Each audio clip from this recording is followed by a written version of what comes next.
We are in volume 6. And now we are at part 1. Ew, somebody's coming. Part 1, story 5, Vision of the Future. Okay. In the same calm, serious voice, Daniel went on to tell Nebuchadnezzar the meaning of the strange metallic image that he had seen in his dream. You are the head of gold, the young man said the young man, and smiled of satisfaction flickered on the king's face. He was flattered that the glory of his empire should be mentioned first. But Babylon, strong and proud though it was at the moment, would not last forever, said Daniel. After you shall rise another kingdom, not so great as yours. This was the meaning of the breast of and arms of silver. The third world empire would arise, pictured by the belly and thighs of brass. This in turn would be overthrown by a fourth kingdom, strong as iron, like the two legs of the image. As the feet and the toes were made of part iron and of part clay, so the fourth kingdom would be divided into several kingdoms, some weak, some strong, and they will remain divided till the God of heaven, the King of kings, should come and set up his everlasting kingdom. Whereas you saw the feet and toes, said Daniel, part of potter's clay and part iron, the kingdom shall be divided. They shall not cleave to one another, even as iron is not mixed with clay. It actually don't, because clay is soft and moldable in air, and iron has to be heated to be moldable, and it has to be really, really hot. So the iron had to be really hot, and the clay is, because if you bake clay, then it will get hard. But I'm going to do my art stuff, so let's get back to the story. And in the days of these kings shall the God of heaven set up a kingdom which shall never be destroyed, and the kingdom shall not be left to another people, but it shall break in pieces and consume all these kingdoms, and it shall stand forever. And Daniel talked on. Nebuchadnezzar forgot that he was sitting in the throne room of Babylon. It seemed to him that he was standing at an open window, looking down the ages upon a great event of history to be. And he was, in fact, both king and prophet, lord and slave, were looking through the window of the future. Before them stretched the wondrous panorama of all the years to come. Close by them they saw the golden temples of Babylon. Beyond stretched far into the distance were the silver minarets of the Medo-Persian, and the bronze towers of Grecia, and the iron domes of Rome. On and on down the ages they peered, until they saw the mighty Roman Empire divided into the nations of the world of modern Europe.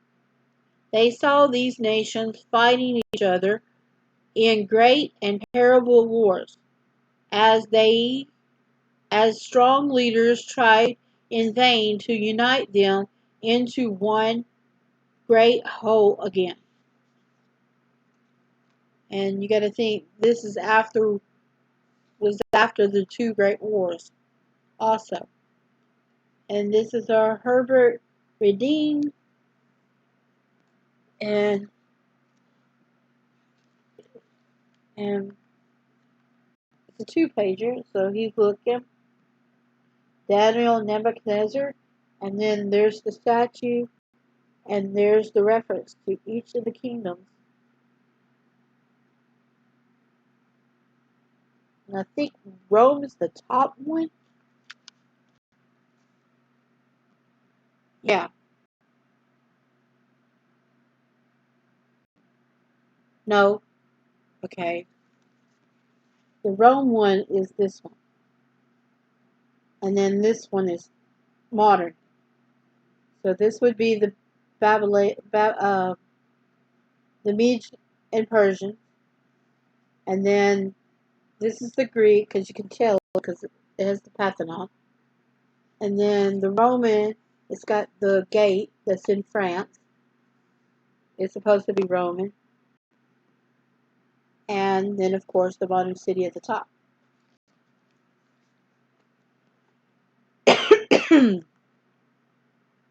Because I know them, being the art, taking all the art classes.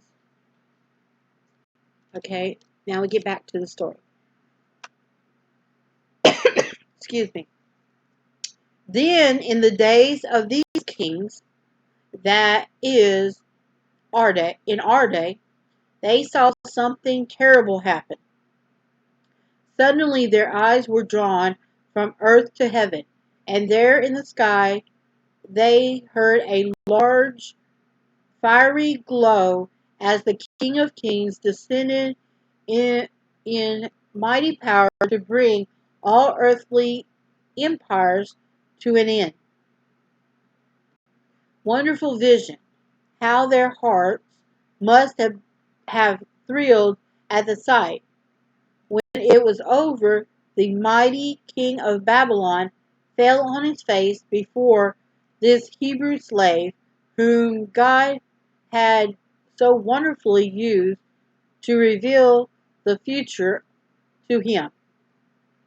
Of a truth, he cried, your God is God of gods and a Lord of kings, and a revealer of secrets, seeing that thou couldst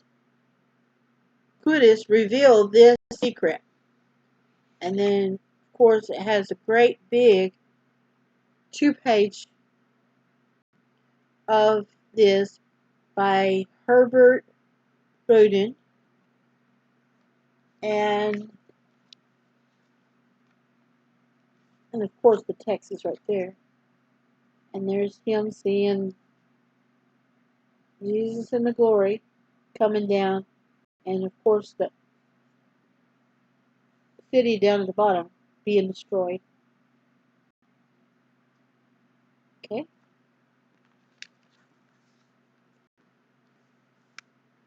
And story continues. It says, then the king made Daniel a great man and gave him many great gifts, and made him ruler over the whole province of Babylon, and the chief of the governors over all the wise men of Babylon. Thus, through Jerusalem was in ruins. Okay, thus, though Jerusalem was in ruins and all the people of Israel were in captivity, God was still at work in the earth. The king of Judah may have refused to listen to him, but in the king of Babylon he found a ready listener. As his messenger, he use one of the captive Israelites, a lad who had purpose in his heart to serve him at all costs. Now, Daniel's loyalty, having proved Daniel's loyalty, God caused him to be made ruler over the whole province of Babylon and the chief of governors. Here, next to King Nebuchadnezzar, in authority, he could watch over the interests of God's people until the time to free them should come. So, though for a while it must have seemed to the children of Israel that all was lost and that God had forsaken them forever, it wasn't really so. Though they had failed him miserably, he was still, in his own wonderful way, working his purpose out. Nebuchadnezzar's dream about the image was meant not only for this heathen king, but for Daniel and all his people. It told them in the strongest possible way that in the long struggle with evil, God is bound to win. Confronting indeed was its message that when the empire of the world have run their course, God's reign will have just begun. And then has a picture of Daniel or a group of men down at the bottom. There's the illustration. Okay, and that was the end of story 5. So, as always, what we're supposed to do? Break. So I'm going to break, and I'll be back in just a minute.